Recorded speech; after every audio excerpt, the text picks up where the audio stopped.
energy, and then just scan where his barracks are in the general direction, not like directly on his barracks, because then you'll kind of get this area. You want to scan so that the barracks are at the very edge of your scan, and then you can see more of what you did not see before. So maybe like right here, and then you could see everything, or maybe right here and you would still see everything. So anyways, that is a common trick that I always use when I scan, and you can see it in my FP VODs. Anyways, there is a bunker here. This is as a precaution.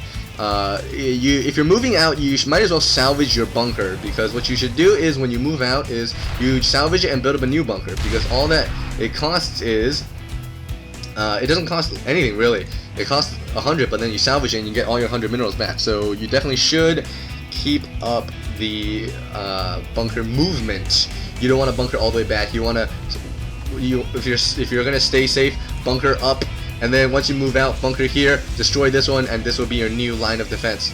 Here comes is Thermal Lance fully researched? No, it is not. The Protoss player should not move in. You do not want to move in as the Protoss player if you do not have Thermal Lance research. You want to get it up as soon as possible, so do not attack until Thermal Lance is researched. I would say this is a premature attack.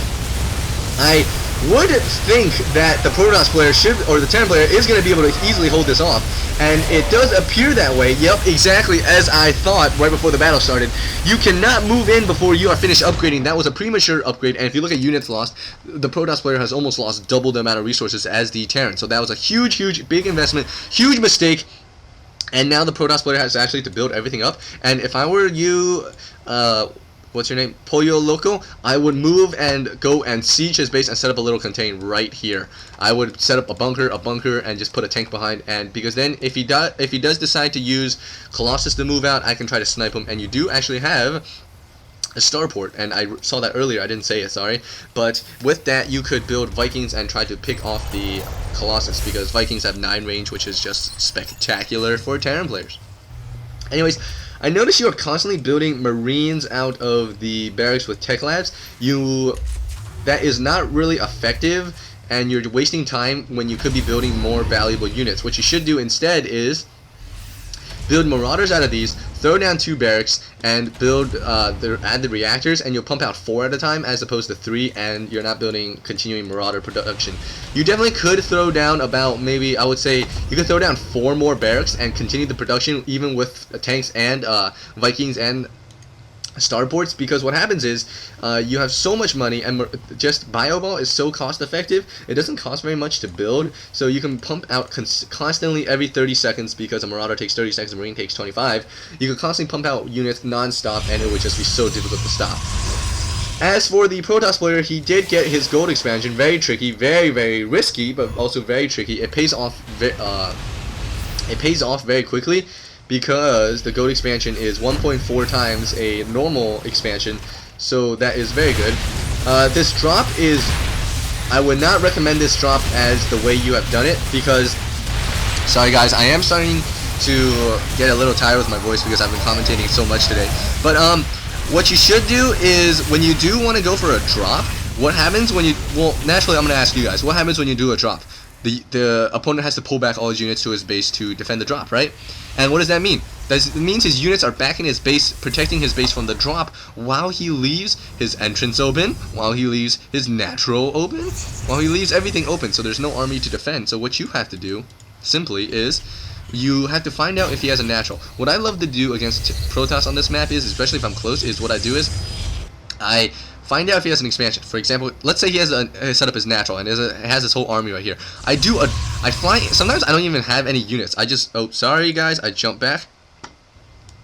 Sorry, sometimes I just fly 2 medevacs. It looks like they're loaded. I fly around the map. I give them a little sneak peek, and then I fly right back, and then I move in, and I would like just go right here, and he moves all his units right back here. And what I do is I just move straight in with all my units and destroy his natural. He moves his units out, realize that the drop was a fake, and I pull right out, and you know, I didn't lose anything, but he lost everything.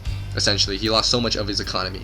So when you do drops, they're usually for diversionary measures. They're not so much for like an actual back in the back of the base drop to win. It's just to distract the enemy opponent and move in and do some kind of damage.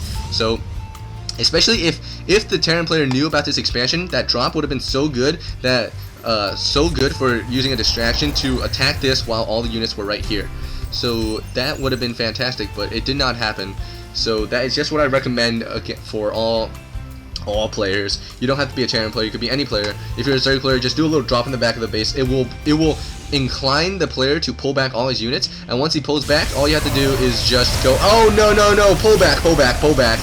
Okay, those Marines just got slaughtered.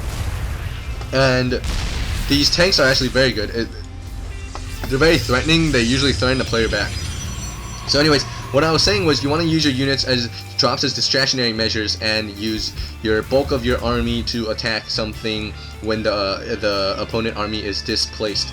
So right now the Protoss still has lost the bulk, has lost most of the most of the units in terms of resources. It does look like here that the Protoss player also is ahead because his income should be farther. Yep, income is almost double the amount of the Terran, even though the Terran does have a mule. So anyways, this game looks like it's almost over right now. This is going in to snipe the Colossus, but Colossus are just so sneaky. They're such long range, and they move back, they walk up cliffs, just pull back, and you will easily defend your Colossus.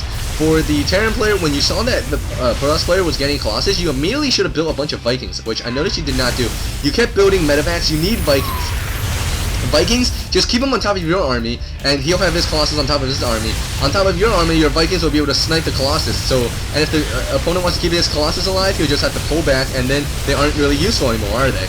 So that's what you want to do. You want to just build and counter every unit that the opponent is going for. Also, I noticed there were no ghosts built. Even though there's no immortals in this battle anymore, you still want to throw up some ghosts because the EMP is so good, so effective against all Protoss. I mean, you essentially, it's like taking out half their life. Without shields, they're half as strong as they were. So anyways, this Colossus, good micro. I'm surprised he actually microed that. And so this is good game. Biggest mistake, probably not building enough units, not enough production buildings. Look at all this money. That's probably the biggest mistake, not enough units. The Protoss player always had a larger army, even though the Protoss lost the bulk of his army in the initial push when it was too early. And 2, did not get Vikings. And 3, when you did a drop, did not do any kind of harass, because a drop is merely a distraction. So that is it. Good game, guys. I think I might do one more today because my voice is starting to feel a little sore. So that will be that, and tomorrow more will come. So please give me some feedback. Just post some comments, rate, comment, subscribe. Let me know how you guys feel, and yeah, everything's appreciated. Thank you, guys.